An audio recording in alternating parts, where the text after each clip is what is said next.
Friends, welcome back to our channel and welcome to fast food item challenge అనమాట. ఈరోజు ప్రపంచంలో ఏ అమ్మాయికైనా నచ్చకుండా ఉంటుందా పానీపూరి అంటే?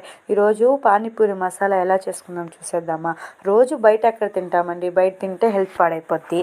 బట్ ఇంట్లో చేసుకోవచ్చు ఈజీగా. బట్ ఆల్మోస్ట్ టేస్ట్ అయితే బయట తిన్నట్టే ఉంటుంది. నా బెస్ట్ ఫ్రెండ్స్ అయినా నన్ను వదిలేసిపోతారేమో, కానీ ఈ కోల్డ్ మాత్రం నన్ను వదలదండి. 1 వీక్ నార్మల్గా ఉంటే 1 వీక్ మాత్రం ఖచ్చితంగా కోల్డ్ చేస్తుంది. కొంచెం వాయిస్ అడ్జస్ట్ అయిపోండి. ఇంకా ప్రాసెస్లోకి వస్తే, ఒక తెల్ల బఠానీలు తీసుకొని మీకు నచ్చినవన్నీ తీసుకొని ఒక 6 అవర్స్ సోక్ చేసి పక్కన పెట్టుకోవాలి. తర్వాత నానబెట్టున్నాం కదా, ఆ బఠానీలు తీసుకొని కుక్కర్లో వేసుకొని ఒక 6 విజిల్స్ వచ్చేంత వరకు ఉడికించుకోవాలి. నెక్స్ట్ అయితే ఒక కడాయి పెట్టుకొని, కడాయి హీట్ అయ్యాక అందులో ఆయిల్ వేసుకొని, ఆయిల్ కూడా హీట్ అయ్యాక కొంచెం జీలకర్ర, కొంచెం పట్టా వేసుకొని ఒకసారి కలుపుకొని, అందులోని ఆనియన్స్ కూడా వేసుకొని, ఆనియన్స్ కూడా బ్రౌన్ కలర్ వచ్చేంత వరకు వేపుకోవాలి. అవి కూడా వేగాక పచ్చిమిర్చి, టొమాటో వేసుకొని బాగా వేపుకున్నాక అందులోనే అల్లం వెల్లుల్లి పేస్ట్ కూడా వేసుకొని బాగా వేపుకోవాలి.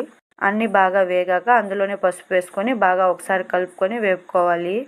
నెక్స్ట్ అయితే ఏముంది, ఉడకబెట్టుకున్నాం కదా పచ్చి బఠానీలు, అదే తెల్ల బఠానీలు ఉడకబెట్టుకున్నాం కదా, అది ఎత్తుకొని కడాయిలో వేసేసి ఒకసారి బాగా కలిపేసుకొని వీడియోలో చూపిస్తున్న పొడులని అంటే కారము, ధనియాల పొడి, గరం మసాలా, చికెన్ మసాలా, చాట్ మసాలా అన్నీ వేసుకొని ఒకసారి బాగా కలుపుకొని మనకి టేస్ట్కి అంటే ఎంత కర్రీ కావాలో అంత వాటర్ వేసుకొని ఒక 30 మినిట్స్ ఉడకపెట్టుకొని దించేసే ముందైతే కొత్తిమీర వేయాలి. నా దగ్గర లేదు కాబట్టి నేను వేయలేదు, మీరు మాత్రం వేసుకోండి.